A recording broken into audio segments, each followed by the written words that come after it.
Dorian downgraded to a Category 2, but still packing winds of 110 miles per hour. The National Hurricane Center saying the storm is losing some strength, but picking up speed and growing in size.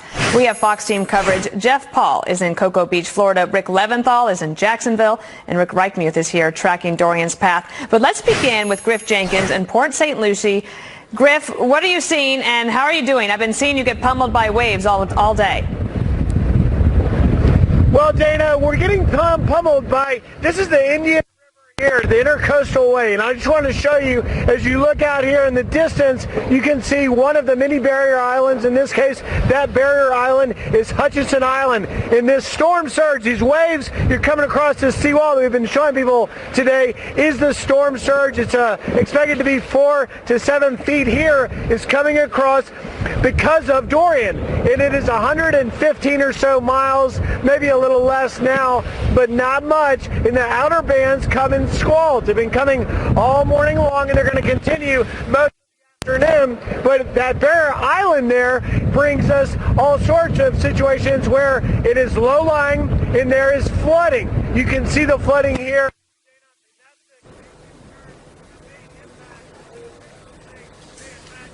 We can report that one St. Lucie County deputy was injured. He was hit head-on. He was in a Humvee flood surveying vehicle, high water flood vehicle, and a drunk driver decided to not heed the official's warning, went out and hit the deputy. The deputy is in a hospital recovering. He's okay. Meanwhile, officials just really hope residents will stay off the roads until these squalls and Dorian has left this area and moved north.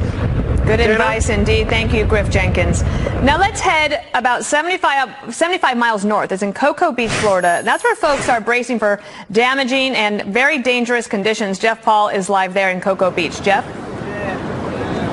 Yeah, Dana, despite this low-lying area of Cocoa Beach being under mandatory evacuation order, this pier right here you see behind me is attracting people for totally different reasons than it's normally accustomed to. A lot of people coming out here. You see over here, this fellow over here with his camera trying to kind of capture the big, strong waves that are coming in. And further to the right of the screen, you can see a lot of people out here almost as if it's a normal beach day. You see a family out there playing with a ball. You see some folks out here digging sand castles, all sorts of different things. And a lot of this goes back to the storm moving so slowly. It's been inching now just a little bit more north, getting closer and closer to this area. And you have businesses boarded up, and many of them boarded up days and days ago. So people now are getting a little stir crazy, and some say they just want to get this over with.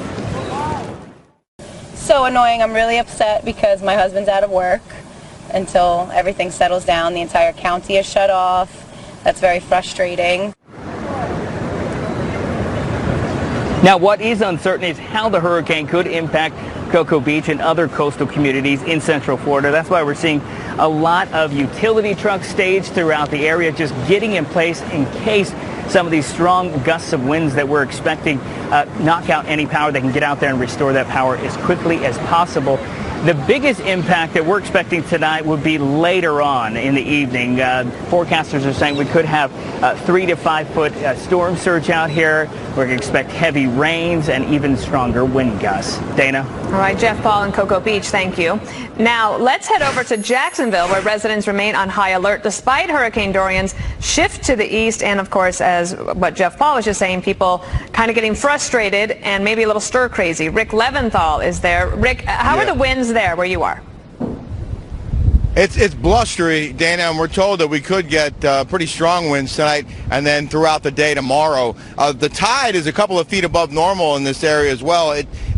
High tide was about 2 hours ago, and it was up to the edge of the dunes here. I just want to show you what they did at all of these cuts that existed through the dunes to get into the streets of Atlantic Beach. They piled up a bunch of sand there to try and create an extra berm, a wall to try and keep back that 3 to 5 foot expected storm surge that could come here sometime tomorrow.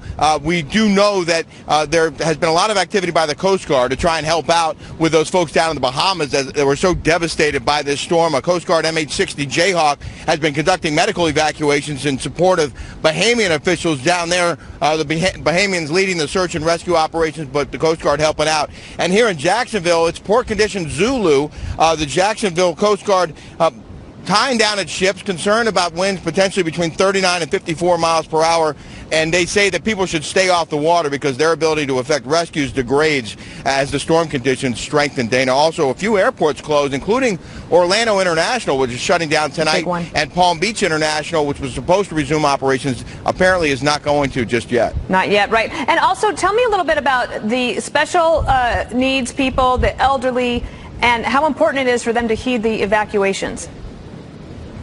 Well, they're worried about those folks, especially if they lose power in some of their, nursing homes or even in their own homes. So there were some evacuations in Kissimmee and other places across the state of Florida today. A lot of older folks being moved out of their homes to safer ground. A lot of them say they wanted to stay put, but then they started watching the forecast and people started getting a little more worried about them. And here's what they said. Well, I was all set to stay home until they had to turn the water off. I would have done fine. I had plenty of food there that I could eat cold or, if the power went off. I'm more scared about this one than I've ever been one in Florida before. I've not seen one be 180, 185 miles an hour. That's too scary. Dana, there is a hurricane watch in effect all the way up to Ponte Vedra Beach, which is just south of us here, and tropical storm watches are in effect here, as well as storm surge watches. So they're still concerned, even though Dorian is way out at sea. The effects of it could still very well be felt here along the Florida coastline. All right, Rick Leventhal, we appreciate the update as always. Thank you. And we just got an update on the track of Hurricane Dorian, and Chief Meteorologist Rick Reichmuth, he's been here nonstop for several days, and now we have some news. Rick. Yeah, it's staying pretty much on track from what we thought, at least from the last advisory. The very fascinating thing about this storm that's been so difficult to forecast is when it would make this right-hand turn. And the reason we've been so concerned about Florida is we knew it would make a right-hand turn and in that process stall out. Well, it happened about 100 miles offshore of Florida, which spared Florida. I think when we see the images that come in from the Bahamas, we're all going to be pretty terrified at seeing what they went through for 24 to 36 hours of Cat 4, Cat 5 winds across the northwest Bahamas here. That would have been the U.S. had it made that turn just a little bit later or stalled to make that turn. It is now making that move towards the north, so the Bahamas things are going to get a little bit better. We have hurricane warnings overnight. We're going to see probably some hurricane force winds right along the coast of Florida. Nothing that is as bad if we had a Cat 4 or Cat 5 make direct landfall. We also have hurricane warnings now up across the Charleston area. That is what we're going to be seeing Wednesday into Thursday. This is the current radar. You see the bulk of the moisture staying offshore, which is good news. We'll probably see some spots, maybe 2 to 3 inches of rain. Some of these bands of storms that move on in, we could see a little bit of rotation with it, maybe a quick, brief tornado along with that storm. But you get the idea. The center of it, very well offshore.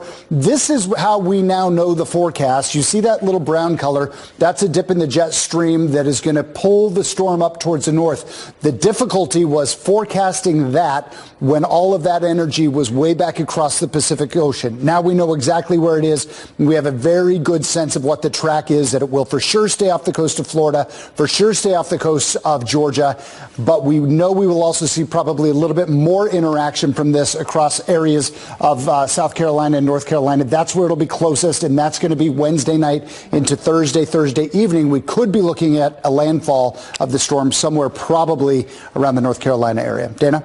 It's fascinating what the forecast can tell us now and all the new technology. Thank you for bringing us that report. We'll stay in touch. Thank you.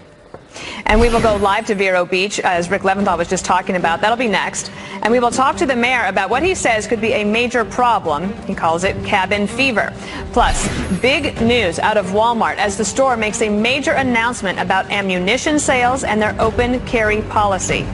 And new questions about a deadly fire on a dive boat off the California coast after 5 crew members managed to get out alive while dozens of passengers were trapped below. Fox News alert on big changes at Walmart when it comes to gun and ammo sales. Matt Finn is live with the story in Chicago. Matt, this just broke within the last hour. Tell us more.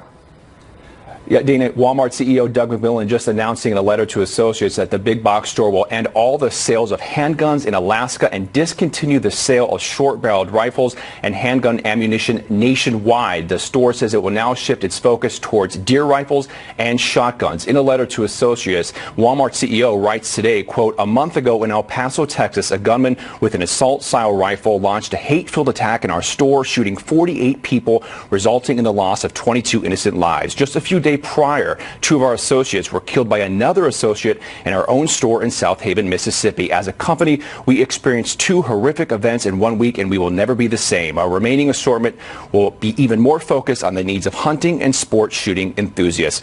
Walmart also now asking that customers no longer openly carry firearms into their stores or Sam's Clubs in states where open carry is permitted, unless these people are authorized by law enforcement. The CEO statement also reads that Walmart encourages the nation's leaders to move forward and strengthen background checks and to remove weapons from those who have, quote, "been determined to pose an imminent danger." Walmart previously stopped selling AR-15s and raised the limit to purchase a firearm or ammunition to 21 years old. Dana. All right, Matt Finn with that breaking news. Thank you.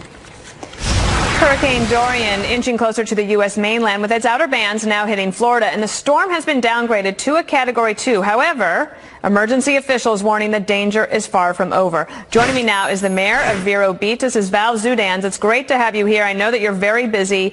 What is your concern about people feeling a little complacent since this storm is moving so slowly? We were prepared very early on, and then what happened, and this is because we've been through these storms many times before, we know how bad a storm can be, and so people listen to the authorities. I want to commend our community for doing the right thing, getting ready, and also our emergency managers for doing an incredible job. What was happening, though, was as time went by and as the storm slowed down, people were getting a little bit more adventurous, and yesterday I saw some people out in the ocean in the middle of pretty bad storms, body surfing and someone else surfing, and it's just dangerous. I think there was a desire to go and see what was going on. They were getting cabin fever, and they wanted to see what was going on. We did just, less than an hour ago, just had a change, though. As the storm, as it was stalled, we didn't know what was going to happen, whether it was going to go north or west or where it was going to go as it came out of the Bahamas, because it hadn't moved at all for like 18 hours. If it had gone to the left, we would have had a direct hit, and we would have had serious problems with storm surge, 4 to 7 feet. We have very high tides right now. But the good news is it went a very favorable direction at the 11 o'clock update, and so we've lifted our mandatory evacuations. It doesn't mean we're 100% out of the woods. We still will have tropical storm force winds until tomorrow morning, so people have to be careful. There may even be some gusts into the low hurricane levels, so it's not totally done, but we're looking a lot better today than we were just 6 hours ago. So are you saying that the news here is that because of this turn and that it's staying off the coast enough that people can return to your area now? That is permitted, and the people who the bridges have reopened, and people who are in the shelters could potentially leave, although they can stay. If they feel better and they want to stay until tomorrow morning, they can. The city of Vero Beach will resume normal operations for our city tomorrow. There will be cleanup. Most of the power, FP&L has been absolutely amazing. Most of the power has already been restored. They've restored over 60,000 customers. We're estimated to only have about 100 customers within the Amber County who don't have power right now. And it just shows how doing really good preparation can make a huge difference. And even though we had some really strong winds and gusts and power outages last night, it's already starting to improve. But it's not done. We may still get some of our strongest winds over the next 24 hours, but the threat of something like what happened in the Bahamas is not there anymore for any river county. Well, and thank goodness for that for your community, and thank you for coming on the show to tell us that, and we'll keep in touch. Hopefully there will be no other changes for you, though other people are going to be concerned. Val Zudans, thank you so much. And we are keeping a close eye on Hurricane Dorian, as you can tell from all of this coverage. Plus, brand new details are emerging about that deadly fire on a dive boat off the Southern California coast as police release the chilling Mayday calls. The latest on the investigation up next. Southern Stress, this is Coast Guard Sector Los Angeles on Channel 16. What is your position? and number of persons on board, over. I can't breathe. 29 POV.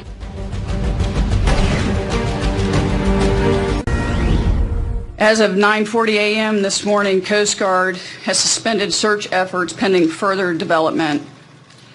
It is never an easy decision to suspend search efforts. We know that this is a very difficult time for families and friends of the victims. A very grim development coming in the last hour on that deadly fire on a diving boat off the coast of California. 34 people are presumed dead as authorities have suspended the search for any survivors. William Lajeunesse is live at the marina in Santa Barbara. You were there listening. I saw you the last hour about that press conference that they had to give, and you could just hear it in their voices how emotionally draining it has been to report and investigate this story. Yeah, Dana, the main takeaway from this news conference that just ended a few moments ago, according to the sheriff, there's no evidence that an explosion caused this fire, but somehow it moved so quickly it essentially trapped 33 passengers and one crew member below deck. The fire literally blocking the escape hatch as well as the main exit. So far, officially, they've recovered 20 bodies and hope to find the remaining victims today. But because several are burned beyond recognition, they'll be doing DNA analysis for identification. So far, 30 families have been in contact with authorities. That basically means there are 4 families out there that do not know that one of their family members is likely a victim. Mainly, they're from San Jose and Santa Cruz, according to the sheriff. They booked this 3-day scuba trip. Today, the Coast Guard, as you said, suspended search operations while the local sheriff dive teams continue to focus on remaining victims. Due to no additional individuals having been witnessed entering the water, our last aircraft overflight this morning has revealed that no additional signs of distress or debris. A stairwell to get down the main entryway up and down, and there was an escape hatch. And it would appear as though both of those were blocked by fire. So the bottom line is, Dana, a memorial has been set up nearby here. This is where the Conception typically docks here in Santa Barbara in the marina. The actual dive site, if you will, the accident site is about 26 miles away, about 90 minutes by boat. Of course, they'll try to recover those additional victims today. Back to you. All right, William Lajeunesse, thank you. Let's bring in Mike Fitzgerald of the California Scuba Center. He's also a former police detective, and Emily Campagno. She's a Fox News contributor and an attorney. I'll get to you in a moment, Emily. I do want to start with you, Mike. How shocking this must have been when you first heard about it. You have been an experienced diver, and it is a small community, as you've described, that people in the dive community really do know each other. And just get your initial thoughts, if you would.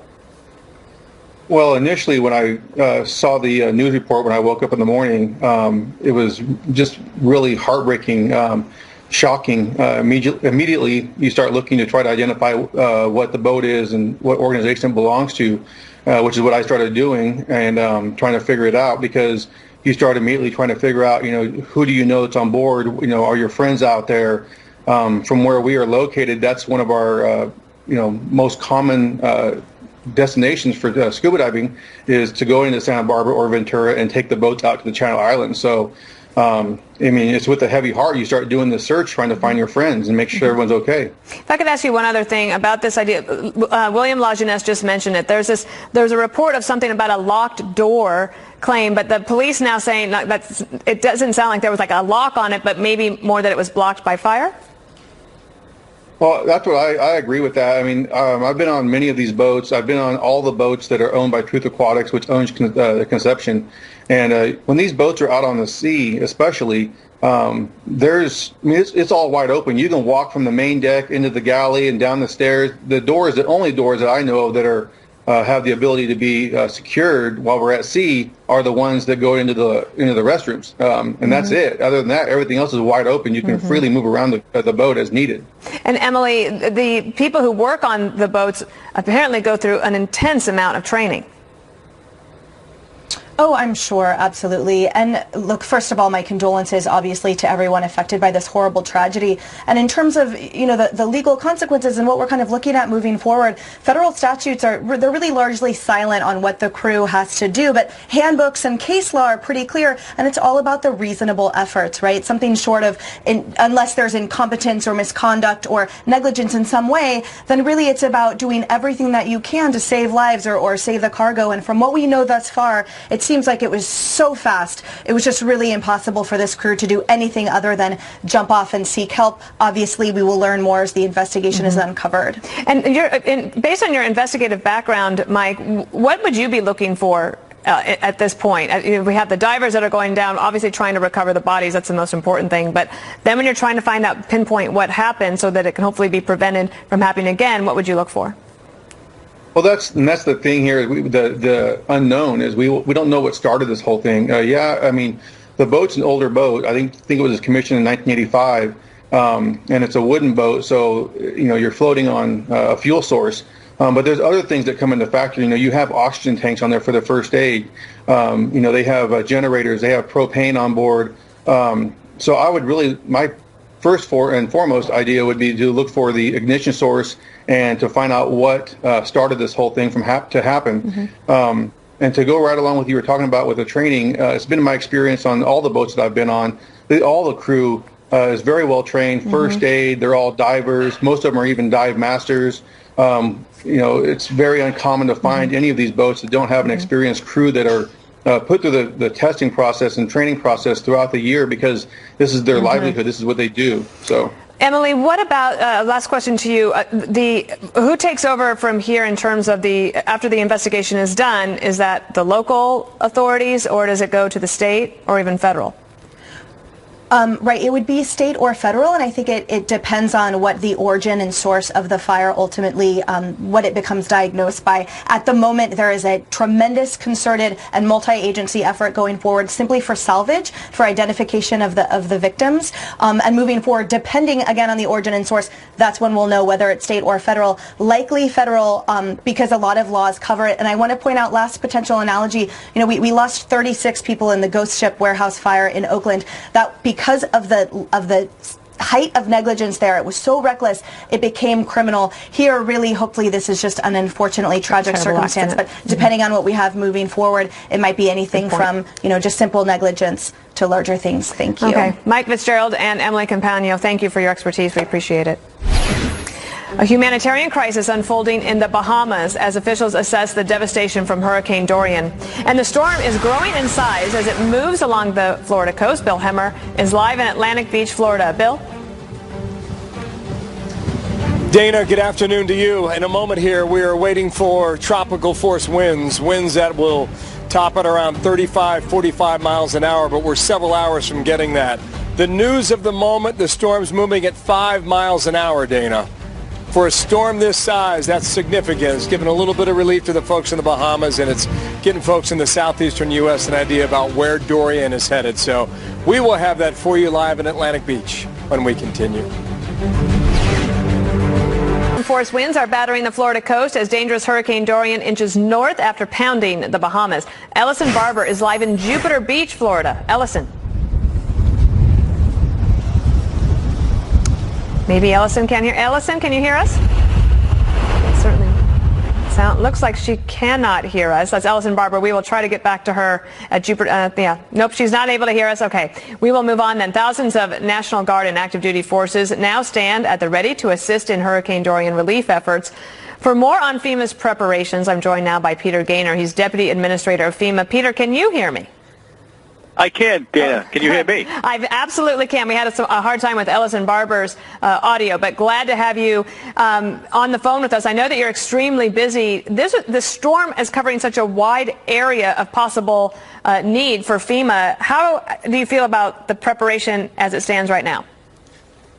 We're in very good shape. I think even though this has been a long, grinding storm, that extra time has given us the ability to just be that much more prepared. We have thousands of responders, our federal responders, our state responders, through Florida all the way to North Carolina, plus all the supplies and resources that we need to do whatever Dorian decides to do. It's been pretty impressive to look at all the different agencies that come together to work with you at FEMA. You have Department of Homeland Security, of course, and the Department of Defense, Department of Energy, Health and Human Services, and the U.S. National Guard.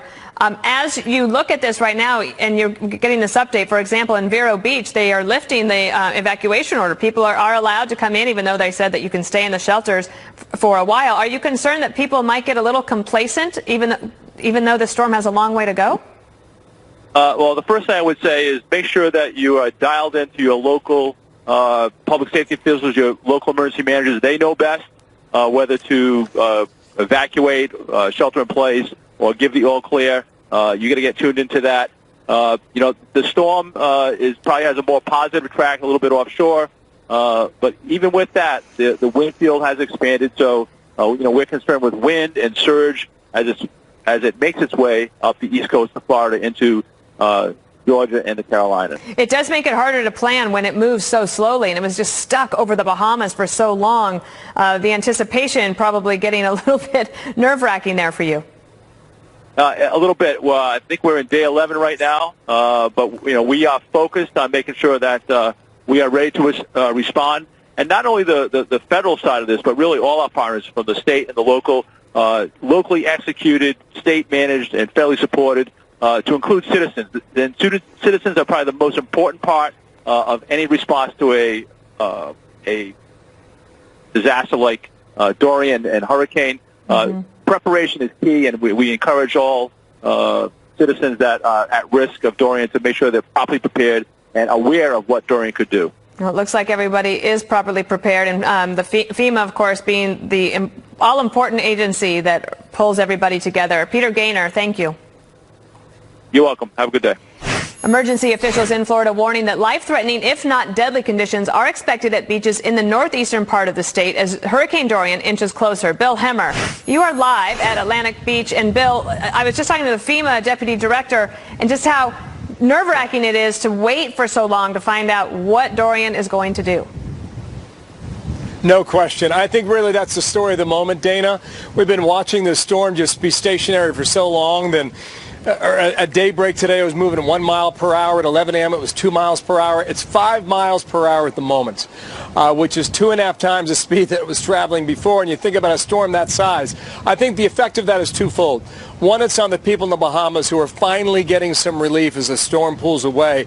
And I think for the folks, the millions in the southeastern part of the U.S. here that will finally start to get some direction as to when Dorian makes her decision, the forecasters can give us a better idea about what to expect.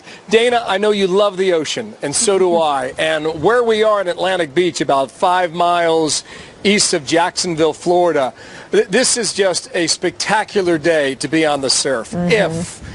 If you were not waiting for what was coming afterward. The white caps go as far as the eye can see. The surf is up. High tide hit here about 90 minutes ago. It was beautiful. The wind is blowing here. It's a great time to walk on the beach, but you don't want to go out in that water. We just saw 2 surfers. They'd been out there for about 20 minutes. Hard to catch a wave. It is so choppy, but the surf is up. And for those who love to see Mother Nature in this form, and I'm one of them, and I know you are as well, it's a beautiful day for the moment. But Dana, all this is going to change over the next 4 to 6 hours. They expect around 8 p.m. tonight to get tropical force winds here in Atlantic Beach, and at that point things are going to change dramatically. 35, 45 miles an hour as we watch that storm crawl its way up the east coast of Florida, and we will be here to see what unfolds, Dana. You think about it. We started watching this storm last Thursday, right? I mean, how often did you check in? Thursday and Friday and Saturday, and now here it is Tuesday. We're going to deal with it today. We'll deal with it tomorrow and on Thursday and likely on Friday as well, Dana. Yeah, it is so slow moving, and everyone has to keep their wits about them. I have friends in that area that moved to higher ground. They're worried about their other friends that maybe have stuck around. And Bill Hemmer, thank you for bringing us this report. We appreciate you being down there. You bet, Dana. And new details. Assaulted the northern islands of the Bahamas as a devastating storm for days. Ahead, we'll hear from a man who lives in Freeport who says people are still waiting in their attics and on rooftops hoping for rescues. And one woman says she was trying to escape rising floodwaters with her 7-month-old baby when her Jeep got stuck. That and the acting Homeland Security Secretary will be with us live. Hear from him on preparedness and what's ahead as the hurricane is forecast to get closer to the southeastern U.S. That and the rest of the day's happenings as Fox News continues in the next hour. As Shepard just said, Dorian pummeling the Bahamas for days with the deadly hurricane at a near standstill since first hitting the island as a monster Category 5 storm. It stayed there for hours. And joining me now is Daphne Bannister. She's the Director of Operations for Women Supporting Women Ministries in Nassau. It's so good to have you on here, Daphne. We haven't been able to see a lot of pictures. They're just starting to come in. Describe what you witnessed for us. Well, it's a tremendous tragedy that's going on in the Bahamas right now. It's a very sad moment, but it's one of goodness that will bring unity to the people, one Bahamas. And we're just asking everyone right at this time to pray because we have a lot of devastating moments happening, homes being lost. We have many people that are found dead at this time, unconfirmed deaths. We need help in the Bahamas right now. We need your prayers. We need your substance. We need building supplies, hurricane relief supplies, anything that we can get at this time. Daphne, are you aware of anybody who is still awaiting rescue? Yes, many are still waiting to be rescued. We're waiting for the all clear. Hopefully tomorrow morning we'll get the all clear and people can go in and assist people that are waiting on their roofs in the attic of their house. It's just a sad time. It's a sad time. How are people communicating, given that it looks like the devastation was so great? I'm sure that the power is out and you're able to only join us by phone, which we're so grateful for. But how do you think people are getting word out about what they need? Well, the phone lines, most of them are down. We don't have good phone communication at this time, but we're mostly communicating through WhatsApp at this time. We're mostly communicating, thank God for the WhatsApp app that's keeping us connected right now. Daphne, you work in a ministry, Women Supporting Women. You've been also, I understand that you work with a lot of people also that are in Florida that help support that. What do you think you'll need going forward? Right now we need a lot of non-perishable items. We need bedding, we need linens, we need water especially. We're definitely going to need some medical supplies to assist the hospital. Everything at this time I think it's necessary because we have a number of areas that have been completely wiped out. So we need everything. We need everything right now. Daphne Bannister, thank you for coming on and telling us that. We will stay in touch with you. We appreciate it, and you take care of yourself. Thank you. Thank you so much for your interest. Thank you. And pray for her. And we are learning new details about the victims from the latest Texas shooting rampage that happened over the weekend, including a 17-month-old Anderson Davis. She's a little girl. She was shot in the face after a drive-by shooter fired at random. Alicia Acuna has more from that scene in Odessa. Alicia? Hi, Dana. Yes, and Anderson Davis is now home with her parents. She is recovering from that surgery, and as you mentioned, she was shot in the face. She had shrapnel stuck in her neck that they had to get out of there, and she was sitting next to her twin brother in her family's SUV at a stoplight when the bullet came through the vehicle. She is expected to make a full recovery, as is Odessa Police Corporal James Santana, who will go home today after he was shot helping to take down the shooter, along with Officer Zachary Owens from Midland PD, who was also hurt. These are the faces of the 7 killed. They include Cameron Brown, an Army war vet who served in Afghanistan. Mary Granados, who was just 29 years old. She was driving the U.S. postal van the gunman hijacked along the way. He killed Granados as she was on the phone talking to her twin sister. And then there's 15-year-old Layla Hernandez, who was walking out of a car dealership with her family. Her brother was shot in the arm trying to protect her. As for the investigation, authorities say the gunman had previously failed a federal background check, although we do not know at this time when that happened. I have no idea how he came into possession of this firearm. The ATF is doing that part of this investigation. The FBI says not only did the 36-year-old man call 911 the morning of the shooting, but he also called an FBI tip line about 15 minutes before a Texas state trooper in Midland attempted to pull him over for not using a turn signal.